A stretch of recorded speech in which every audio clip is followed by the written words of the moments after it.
Kasalanan bang mahalin ka ng lubusan upang ako'y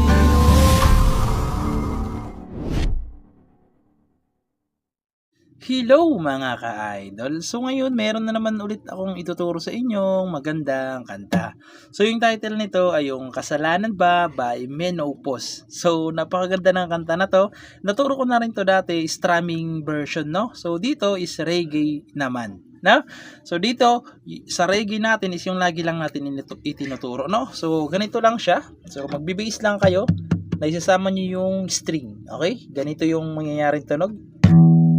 Tapos strum pababa, top sa string, strum pababa. Okay? Kada chords, dalawang beses nyo siyang gagawin. Okay? Kada chords, 2 times. So, sasampulan ko para mas maintindihan nyo. So, ganito siya kada chords. Isa pa. Tsaka na kayo lilipat. Okay? So, ganun siya kada chord. So, hanggang matapos na rin yung reggae pattern natin, no? So, palitan nyo na lang kung sakaling gusto nyong palitan. Basta kung babagay lang doon sa kanyang tugtog na. So ngayon, proceed na tayo dito sa kanyang whole verse. So yung whole verse niya rito is G. Ayan, so yung G, sa 3rd fret lang yan ibabar nyo.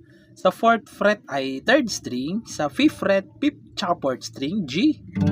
Okay, sunod is E minor. So yung E minor is sa 7th fret yan. 1, 2, 3, 4, 5, 6, 7. 7th fret, babar nyo. 8th fret, 2nd string, sa 9th fret, 4th, tsaka 3rd. Okay, ayan yung E minor na gagamitin natin.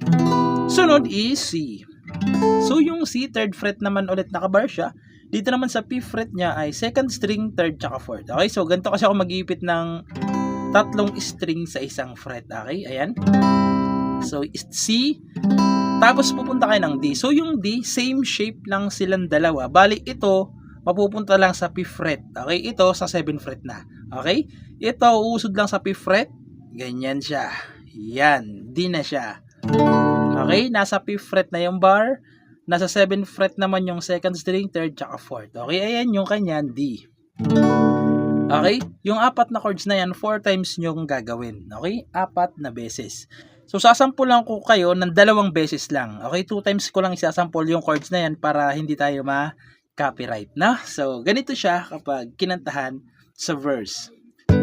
Lala sa isang tabi at di mapakali, ating nakaraan minumuni-muni. Isa pa, di lubos maisip bakit nagkalayo, kaya ngayon ako'y isang bigo.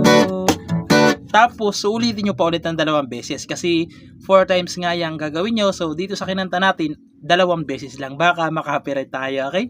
Doon naman kayo babalik na, doon naman yun sa part na nagkulang ba ako.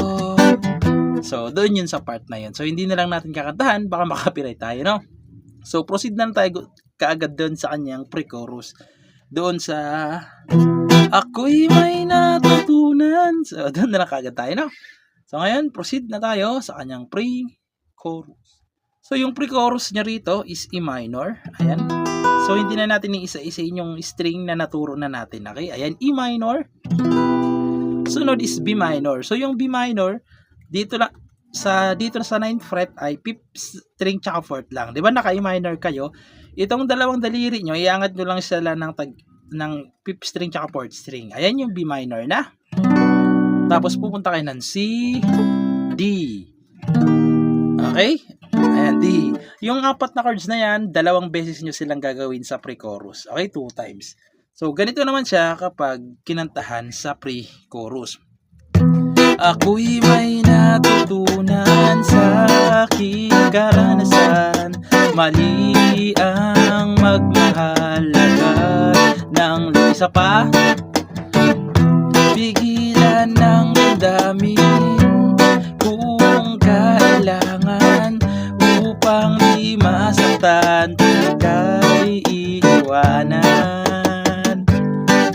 Kasalanan bang? Tapos papasok na yung kanyang chorus. Okay? So ngayon, proceed na tayo sa kanyang chorus. So yung chorus niya naman dito mga ka-idol, no, is G. tapos C. Yung G, tapos C, tatlong beses nyong gagawin yung dalawang chords na yan muna. Okay, tatlong beses muna. Pag nagawa nyo sila ng tatlong beses, pupunta na kayo ng A minor. So yung A minor, 5th fret nyo lang ibabar yan. Dito naman sa 7th fret ay 5th string tsaka 4th string. Okay, A minor, tapos D. Okay, dalawang beses nyo namang gagawin yung chords na yan lahat. Okay, 2 times yung gagawin yung lahat ng chords na yan sa chorus. Okay, so sasampulan natin pero isang beses lang kasi uulitin lang naman ulit yan eh. Baka makapiright lang tayo kapag inulit ko lang ulit. So ganito naman siya sa chorus. Kasalanan bang mahalin ka ng lubusan upang ako'y iyong iwanan? Bakit kung sino bang totohanan ay siya bang nililisan? Tapos isa pa, na na na na na na na na na. So uulitin nyo lang ulit yung buong verse, buong lyrics ng chorus. Okay, kasi 2 times nga yung lahat ng chords na yan. Okay, so yun lang. Sana naintindihan nyo at nagustuhan nyo. At syempre, good luck sa bago nyong matututunan.